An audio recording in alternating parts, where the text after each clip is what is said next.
Olá, olá, muito boa tarde. Está no ar, Sabe Caxias Cultura. Hoje é terça-feira, dia 11 de maio de 2021, e o nosso tema é a tecnologia da informação e as relações de trabalho no pós-pandemia. É claro que é um assunto bastante específico, mas importante, até porque nós estamos numa era onde a tecnologia é o nosso suporte, o distanciamento social, as dificuldades sanitárias, uma mudança no mercado econômico com paradigmas diversos, né?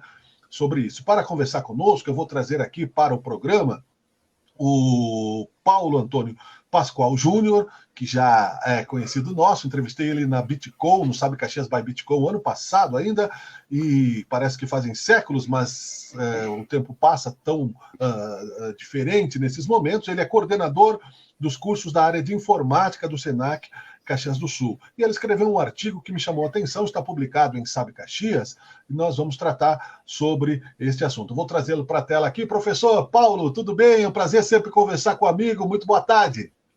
Muito boa tarde, Miguel. Muito boa tarde para quem está nos assistindo e nos ouvindo. É um prazer estar aqui novamente, agora também através de uma outra forma, né? Mas estamos aí de volta. Exatamente, uma forma mais remota, mas também, porém, tão dinâmica, quase que o novo rádio. Eu tenho uma paixão pelo rádio, o rádio como imagem, e felizmente temos essa democratização aí que dá para fazer muita coisa boa, professor. E agradeço a sua gentileza em estar conosco aqui. Eu publiquei um artigo no sabecaxias.com.br, que é o nosso site de notícias, a tecnologia da informação e as relações de trabalho no pós-pandemia, escrito pelo senhor, não é? Fala sobre isso, por gentileza. Tá bom. Bom, primeiramente, né, a pandemia e do coronavírus, ela modificou muito a forma como a gente se relaciona, como a gente vive, como você mesmo acabou de mencionar, né, a própria relação do tempo. E assim como ela mexeu nessas questões, ela também vai propiciar uma mudança significativa de paradigma em relação às relações de trabalho. No artigo que eu escrevi, eu problematizei, né, que a humanidade ela vai, à medida que o tempo vai passando, se modificando, desde a Revolução Agrícola, lá mais ou menos 10 mil anos antes de Cristo, quando as pessoas deixam de serem coletores para se tornarem produtores. Depois, no século XVIII, Revolução Industrial. Depois, no século XIX, vem outra Revolução Industrial com a eletricidade. E especificamente do que eu tratei ali foi da terceira revolução industrial, alguns historiadores chamam assim, ou a gente pode falar sobre revolução tecnológica lá dos anos 50, quando começam a aparecer os novos computadores, né? E especificamente hoje, a gente está vivendo uma outra revolução, que é a tecnológica, no sentido da informação, né? Da maneira como... Porque a gente não consegue... É muito diferente, né, o surgimento do computador lá nos meados do século XX para essa relação que a gente vive hoje da informação, depois da popularização da internet, né? Porque a internet foi inventada começou a ser popularizada lá em 94, mas de fato quase ninguém tinha, né? E hoje todo mundo tem acesso. Nesse sentido, né, o que aconteceu? Eu entendo a pandemia como um catalisador desse processo, tanto nas relações de trabalho quanto nas relações de aprendizagem, porque antes a gente dizia assim, olha, vamos fazer uma videoconferência. Nem todo mundo utilizava softwares de videoconferência, né? Hoje eu mando um link para um colega, para um professor, para um aluno, todo mundo já vai entrar lá e já conhece. E do ponto de vista do trabalho, especificamente, né, a gente tem aqui o setor de TI, que foi um setor que cresceu no Brasil 12%, segundo uma pesquisa da revista Exame. As empresas começaram a se dar conta, ou reforçaram algo que já vinha acontecendo, que foi de ampliar as suas produções e os seus colaboradores, a quantidade de colaboradores, produção, tudo, sem ter que aumentar o espaço físico. Isso foi claramente ampliado. E aí a gente começa a se perguntar se isso vai permanecer depois da pandemia ou tende a voltar ao espaço físico? A minha opinião em relação a isso é que a gente teve, se a gente pode dizer que teve um ganho, né, nesse sentido, sim, porque muitas empresas passam a se dar conta de que é possível trabalhar com muitos colaboradores sem necessariamente ter um espaço físico grande, sem ter um investimento grande, e não só para a área de TI. Eu, por exemplo, trabalhei todo o ano de 2020, 90% remoto, como coordenador do Senac. E isso me deu uma possibilidade, né, primeiro, de ficar resguardado em casa, né, de trabalhar em qualquer horário, sem nenhum tipo de perda. É claro que a gente tem a perda do social, né, de estar com os colegas, de fazer aquilo que a gente fazia sempre. Mas em termos de produtividade, resolvi trabalhar às 9 da noite, eu vou passar a trabalhar por demanda, em vez de trabalhar com horário, né? Porque muitas vezes existe aquela ideia, né? Eu estou no trabalho, estou trabalhando. Nem sempre, né? Você pode estar lá fazendo hora, mas quando a gente começa a trabalhar por entregas, a gente consegue ver uma relação totalmente diferente.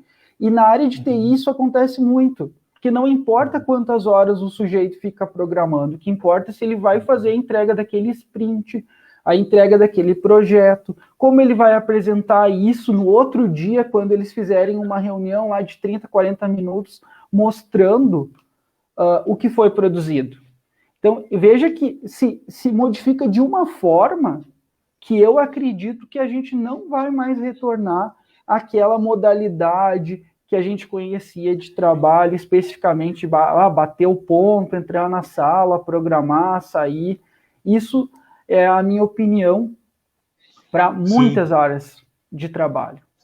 Ou seja, de certa forma, haverá aí um avanço, apesar do aparente retrocesso. A necessidade nos obriga, professor, é isso? A termos uma preocupação e uma facilitação, né? Porque muita gente ainda demoniza a utilização tecnológica, a ferramenta, o básico, porque um computador hoje está no celular, né? No smartphone se popularizou, é muito mais barato do que já foi, claro, né? Apesar de ainda não ser um acesso a todos, mas é preciso, porque para a pessoa que já vem com esse costume, é uma questão.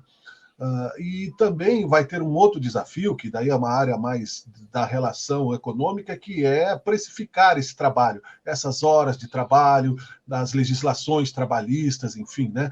Mas dentro do ponto de vista da tua especialidade tecnológica, dentro do ponto de vista do teu acompanhamento das novas ofertas tecnológicas, não é? A própria televisão, você joga para a Smart TV, por exemplo, uma aula online para quem pode, mas muita gente ainda não pode, né? Então, mas enfim, o que nós temos disponível e qual é o grau de dificuldade da relação ser humano com essas tecnologias que nós temos disponível no momento? Com certeza, né, Miguel? A gente não tem, nem todos têm acesso às tecnologias, né? Daqui a pouco, em algumas áreas, realmente a pandemia prejudicou muito, porque muitas pessoas não têm um computador ideal para trabalhar em casa, né? Muitas pessoas não têm a internet ideal. É claro que aqui eu estou tratando de um nicho muito específico, que são os profissionais de TI, e que na sua maioria já dispunham de estrutura para trabalhar em casa. Aqui eu quero pegar, porque eu também sou professor, né? Quero pegar o exemplo dos professores, né? Como foi um desafio imenso para alguns professores que não tinham nem essa estrutura em casa e nem os recursos necessários e precisaram se adaptar. Eu acho que aqui a gente evoluiu muito, até em questões metodológicas mesmo, porque esses professores que aprenderam agora, eles vão seguir utilizando os vídeos, eles vão seguir utilizando tudo que eles aprenderam de tecnologia para aplicar nas suas aulas presenciais. E da mesma forma os alunos, porque muitos estudantes tinham dificuldade de subir um arquivo, de fazer o upload de um arquivo, né? Algo que a gente pensa assim, nossa, mas isso é tão trivial, e eles precisaram aprender. E você mencionou ali a respeito da questão econômica, e eu quero te dizer, embora não seja a minha área, mas eu trabalho numa empresa de TI também, que é 100% remoto, todos os colaboradores trabalham de forma remota, e a gente trabalha por entrega. Toda essa relação de trabalho, de carga horária, ela é modificada, embora nós precisemos dizer assim, olha, eu trabalhei X horas, né? Porque, como você mesmo mencionou, a legislação e a forma de trabalho que a gente tem para mensurar é em horas, mas na verdade a gente está trabalhando por entregas. Olha, preciso fazer esse painel, preciso atender esse cliente, então muda muito. Eu não sei dizer exatamente como isso vai se consolidar, mas eu acredito que a gente vai precisar ter uma evolução em termos de legislação para a gente poder quantificar, de certa forma, esse trabalho remoto, né? Porque eu digo, eu entreguei uma tela, né? Quantas horas tem ali? Cada um leva um tempo para fazer aquele trabalho. Então é isso, mas trazendo o exemplo meu, exemplo prático, eu estimulo mais ou menos quantas horas eu trabalhei ali e entrego aquele relatório mensalmente dizendo as atividades que eu fiz. Mas o que importa para a empresa não são as horas, são, na verdade, as entregas que eu fiz naquele mês, né? Uhum. Sim, sim. Veja como isso se modifica muito. De pessoa para pessoa, né? Falaste muito bem, porque, inclusive, nós fizemos uma entrevista com um dos músicos famosos do Brasil, Sandro Reich, que toca com os Incríveis, com o Hermeto Pascoal, multi-instrumentista, e ele citou exatamente isso, na entrega de um trabalho, às vezes o cliente precifica pela quantidade de tentativas, quando a pessoa tem mais facilidade, às vezes eu entrego o take 1, mas eu digo que é o 300, porque ali está envolvido todo um outro contexto, não é? Então isso vai muito da confiança nessa relação de trabalho também. Então, todo um processo. E outra coisa, professor, que tenho visto, que vai ser um processo a ser, ainda nós estamos enfrentando a pandemia, nós ainda estamos no início dessa revolução tecnológica trabalhista, eu diria, né? Nomeando dessa forma, porque a revolução industrial ela demorou aí bastante tempo para chegarmos a esse ápice da transformação tecnológica. Nós temos, por exemplo, eu acho que isso entra também na preocupação de quem trata, porque já estamos na era da consciência social há algum tempo, não é? Jovens professores e professores que já estão há algum tempo trabalhando, aliás, depois você me referencia novamente que você tem uma publicação sobre uma outra área, mas eu gostaria que tu comentasse sobre ela um pouquinho também, mas inclusive a destinação das coisas. Aqui em Sabe Caxias nós estamos discutindo muitas questões ambientais também. A questão, por exemplo, da utilização do solo, do resíduo, e a informática é um dos maiores colaboradores, né, para o resíduo tecnológico. Como é que o senhor está vendo essa questão e dentro disso, né? Não basta simplesmente aprender a usar o software, tem que saber o que significa o hardware, de onde ele vem, quais os comprometimentos, enfim, né? Quase que é uma física quântica hoje em dia isso tudo, né? Miguel, eu sempre enxergo a informática como algo, se a gente pudesse dizer assim, interdisciplinar, porque ela vai transformar não só a forma ali como você colocou, hoje a informática vai ajudar, né, até na questão da coleta de resíduos, questões ambientais, né? Eu tenho uma formação na área de história também, e eu vou dar o exemplo do historiador, né? Hoje não tem como ser historiador sem conhecer tecnologia, porque não tem como ser um cientista social sem conhecer tecnologia, porque a tecnologia ela permeia todos os processos. Hoje você vai a um arquivo histórico pegar o documento, pode ser que vá, mas tem muitos acervos digitais, tem uma série de ferramentas que vai te ajudar a fazer leituras daqueles materiais. Então, e em todos esses processos a informática vai atuar. E aí vem a ideia de que conhecer programação, por exemplo, não é uma competência só para pessoas de TI, porque hoje, como o exemplo que eu dei, um cientista social não consegue fazer pesquisa hoje sem saber o mínimo de linguagem de banco de dados, né? Então, a mesma coisa lá na área da saúde. quantos profissionais de saúde precisam conhecer algum tipo de algoritmo para fazer alguma análise. Na área de resíduos também. Então, o Eric Hobsbawm, que é um historiador bem conhecido do século XX, né, ele diz que nada foi tão transformado pelas ciências naturais, pelas tecnologias, como o que aconteceu no século XX. E agora, no século XXI, a gente está vendo essa transformação muito mais significativa, porque praticamente todas as áreas demandam de algum tipo de tecnologia computacional. E aí a gente vê como um profissional, por exemplo, eu trabalho no Senac, coordeno os cursos de TI, e nem todo mundo que vai fazer curso de TI necessariamente vai trabalhar como um profissional de TI. Daqui a pouco são pessoas que vão fazer um técnico em informática porque eles querem conhecer mais da área da ciência da computação para poder aplicar nas suas áreas. E aí a gente vê, né, como essas tecnologias elas vêm transformando outras áreas do conhecimento de uma forma tão significativa que os profissionais de hoje, eles não têm como simplesmente dizer, não, eu não uso tecnologia. É o caso do professor, né? Sempre digo que o computador hoje é um instrumento de trabalho do professor. Não tem como ser professor sem computador, né? E quantas outras profissões também estão tão atreladas com a tecnologia quanto a profissão docente, né? Muitas. E nessa questão da relação trabalho, nós falamos sobre precificação. Quem é empreendedor e que tem a obrigatoriedade, né, de contratar pessoas, seja como funcionário, seja como terceirizado, tem que saber o valor desse trabalho. Então também precisa ter a informação, né? Hoje com a lei da terceirização, né, Miguel, a gente consegue flexibilizar isso bastante, né? A gente vê muitos contratos como pessoa jurídica, e aí você não precisa prestar uma conta em horas, né? Você pode fazer um contrato lá definindo que todo mês aquele sujeito vai ganhar aquela remuneração e dizer quais são as atividades que ele tem que fazer, né? Mas a CLT, especificamente, pelo menos até onde eu sei, ainda não configura essa relação de trabalho que é muito diferente daquela que a gente veio sendo acostumado, né? E o importante é que o empregador ou o contratante tenha ciência disso. Isso acontece muito na música, viu, professor? Quando vai o músico lá, todos são colocados na mesma sacola. Então o julgamento fica, né, o cachê do contratante é por músico, não é por qualidade de talento.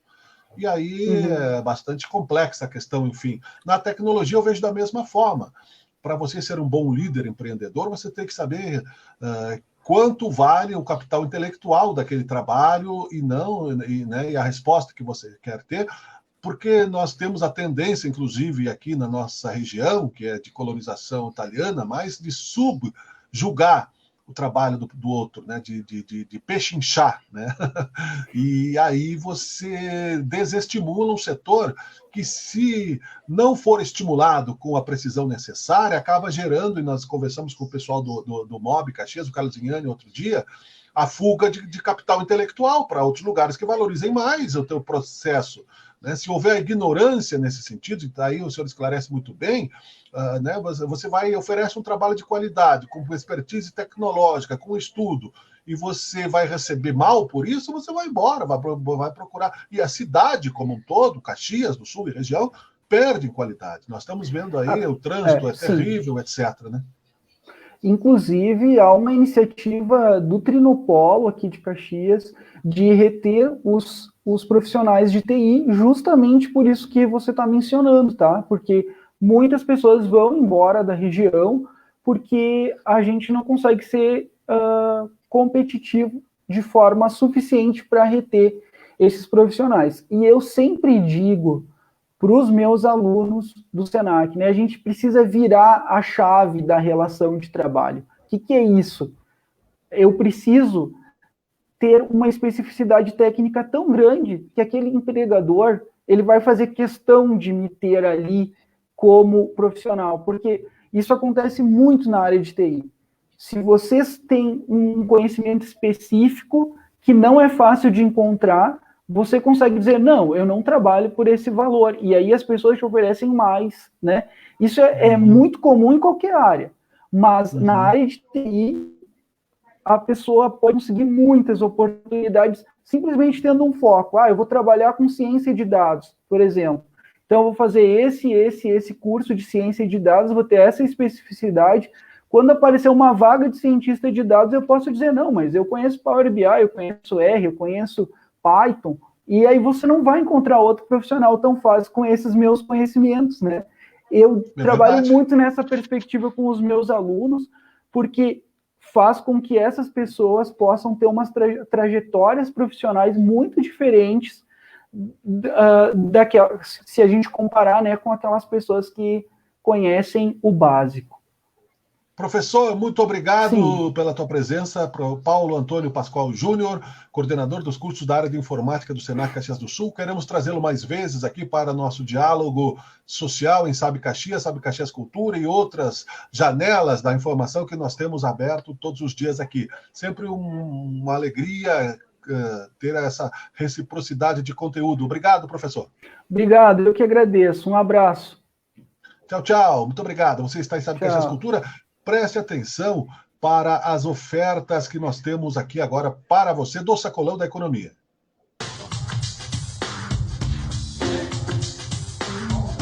São tempos de superação e o Sacolão da Economia Kaiser continua com você. Toda terça-feira é dia de ofertas no Sacolão da Economia Kaiser. Frutas fresquinhas, carnes de primeira, padaria e muito mais. Sacolão da Economia Kaiser. Ofertas para o seu bolso, ofertas para toda a família. Sacolão da Economia Kaiser. Confira todas as ofertas no nosso Facebook. Sacolão da Economia Kaiser. Toda terça-feira tem super ofertas para você. Venha nos visitar. Estamos com você. Sacolão da Economia Kaiser. Acreditando no melhor.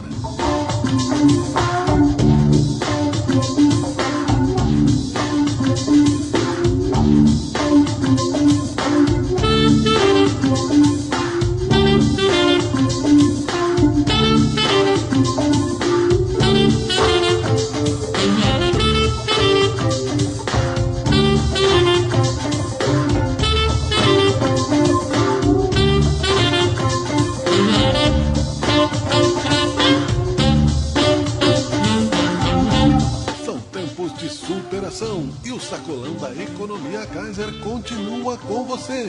Toda terça-feira é dia de ofertas no Sacolão da Economia Kaiser. Frutas fresquinhas, carnes de primeira, padaria e muito mais. Sacolão da Economia Kaiser. Ofertas para o seu bolso, ofertas para toda a família. Sacolão da Economia Kaiser. Confira todas as ofertas no nosso Facebook. Sacolão da Economia Kaiser. Toda terça-feira tem super ofertas para você. Venha nos visitar. Estamos com você. Sacolão da Economia.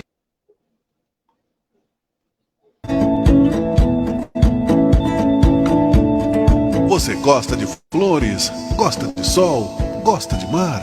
Você sabe o que é excelente? Edgar Detail é estúdio automotivo de qualidade superior. Técnicas avançadas. Produtos de primeiríssima linha na higiene e embelezamento do seu carro. Na natureza, tudo é perfeito. Em Edgar Detail, estúdio automotivo, essa é a meta. Edgar Detail, alinhamos seu carro como as belezas da vida. Fale com o Edgar.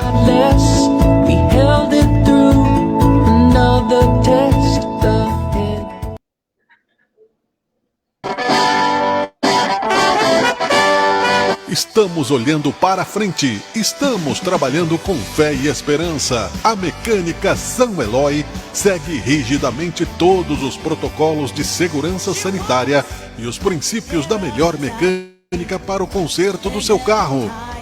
Temos a melhor tecnologia e estamos sempre nos atualizando com os novos modelos e marcas do mercado. Na Mecânica São Eloy, o seu carro tem para nós a mesma importância que ele tem em sua vida.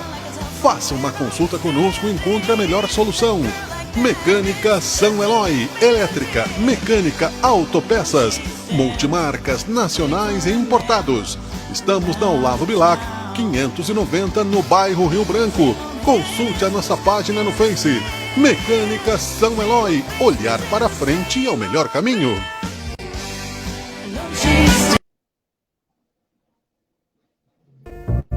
Está procurando queijo de verdade? Vem para a Casa do Queijo Rio Branco.